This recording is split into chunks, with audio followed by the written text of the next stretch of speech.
గత 6 నెలలుగా 8 మంది విద్యార్థులు చనిపోయినటువంటి ఎస్సీ బీసీఎల్ పేరులో చనిపోయినటువంటి పరిస్థితి ఉంది. జిల్లా కేంద్రంలో ఉన్నటువంటి అధికారుల నిర్లక్ష్యం మూలంగానే ఈ సంఘటన జరుగుతున్నట్టుగా మాకు కనపడతా ఉంది.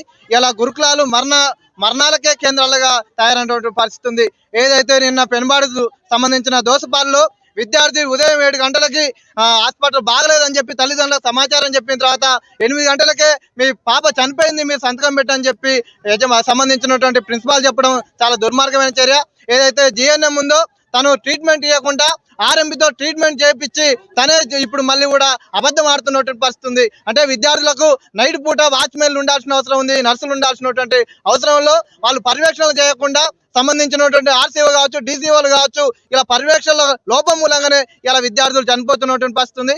తక్షణమే దీనిపైన సమగ్ర విచారణ జరిపించాలి. ఆ కుటుంబానికి 50 లక్షలు ఎగ్జిక్యూట్ కుటుంబంలో ఒకరికి ఉద్యోగం ఇచ్చి ఎవరైతే కారకులు ఉన్నారో వాళ్ళపైన చర్యలు తీసుకోవాలని చెప్పి మేము పీడీఎస్ గా డిమాండ్ చేస్తాం.